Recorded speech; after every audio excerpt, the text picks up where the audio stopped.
Hey guys, it is 1:32 in the morning, and I apologize that I am not sticking to my word about doing a video every day, but I'm telling you guys, it's tough doing this. You have to have the right mind frame, everything. Plus, I've been sick, as you can tell from my voice. But I really wanted to cover this because it's really a continuation from what I was talking about the other night. So now, when Kratz did his, I wouldn't say a press conference, but it was sometime right after Bobby Dassey had went on trial. And let me also stress, I have not switched, what's the word I'm looking for? People that I believe did this. I still stick in my gut with Scott Tadich and Bobby Dassey were involved. How heavily involved? I'm not positive, but I know they were involved. I just know it. I can't tell you how. I just do. So what bothers me is listening to this interview that Kratz gave as compared to the actual evidence. And what I mean by that is I'm going to play both of them for you, and I'm going to tell you at the end, just in case you didn't catch it, but I'm going to tell you exactly what I saw and what I caught, and hopefully you guys will catch it too. So, all right, here I go. Let me pull it up on my phone. Bear with me. Nope, that's not it. Oh, come on. Oh, I forgot. I can pull up my phone another way.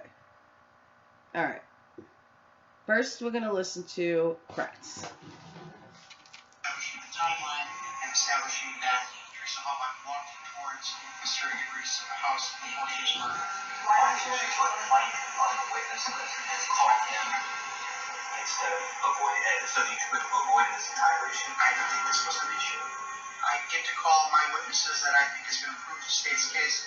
Bobby Dassey was a central figure in this trial to establish, again, the timeline and to establish the last person to see her.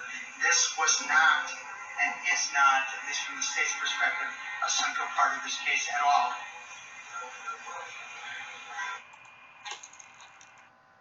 Okay, so let me just stress that I don't understand how Bobby Dassey's testimony stating that this conversation took place on November 3rd is not a central point of this investigation and that nobody should look into it.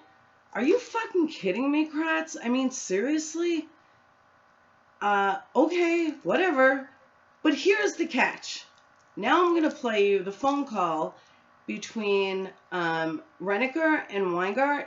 I'm not sure of the date. I've heard different stories of when this actual conversation took place. But you need to hear it. And I'm not playing the whole thing. It's just a piece. Oh, come on. All right. Now listen. Okay. So the fact is before she goes to Avery's and Zippers. Okay, all right. So that next day, or that day, she goes, her first appointment is in New Holstein.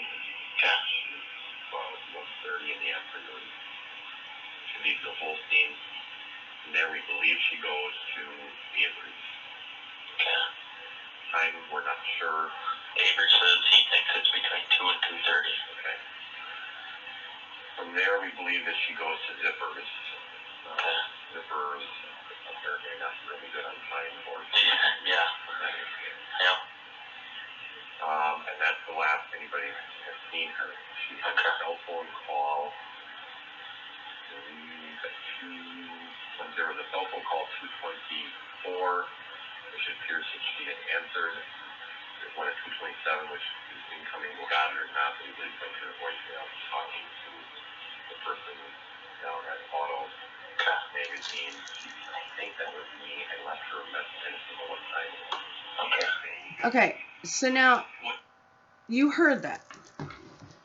So we have Kratz in court stating that that she didn't leave Avery's and that Bobby watched her walk up to Avery's house and was never seen again. Okay, We have Steven say that she was there between 2 and 2:15. Bobby claims he saw her at 3. The bus driver claims he saw her at 3:45. Okay.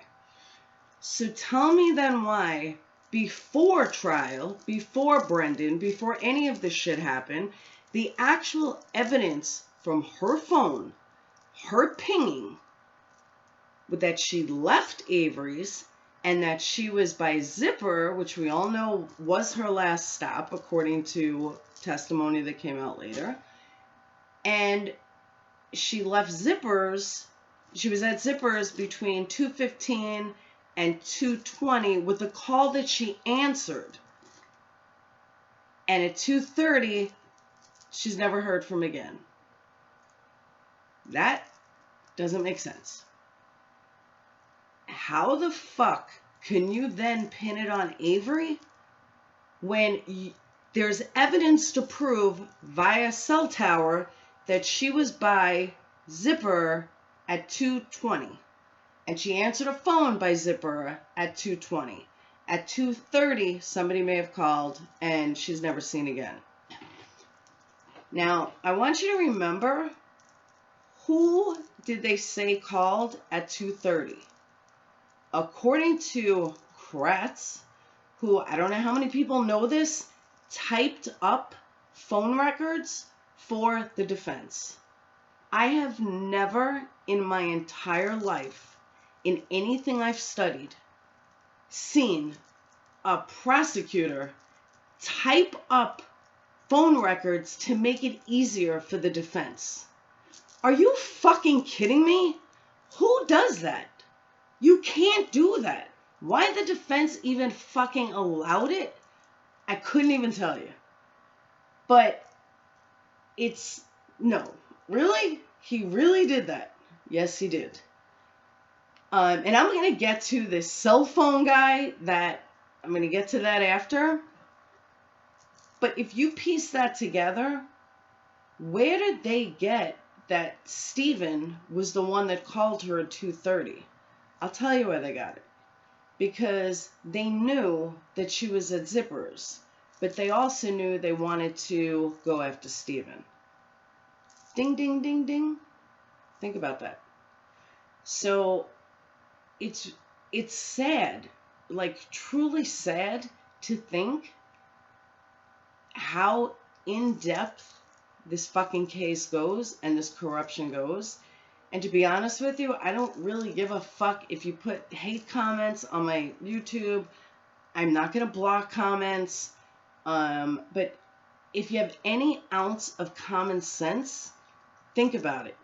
Watch Kratz, then look at the evidence, and then say to yourself, holy fuck, she wasn't at Avery. She was at Zipper's. That's what the evidence pointed to. But that evidence seemed to have gotten totally lost and forgotten about when the truth came out. When they wanted to nail Avery, I mean. Then all of a sudden this evidence didn't exist. Why weren't these calls admitted into court? Why didn't anyone know about these calls? Why did it take groups like Anonymous to get these calls? Or Skip Talk, for that matter, to get these calls? It's fucked up. I mean, I know that it's super hard to imagine how much corruption is going on in this case, but believe me, it is.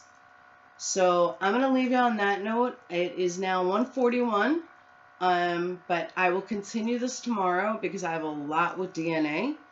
And I want to thank Bernard Phillips for this, for the info, and for everybody in the group. Don't forget, check out my other videos. Check out the website. It is at Making a Murderer, LE, and that LE is not for Laura Evans. It's for law enforcement. So again, it's Making a Murderer, LE at, makingamurdererle.com. And I will see you guys tomorrow. I promise another video tomorrow. And that's it. Have a great night. Peace out.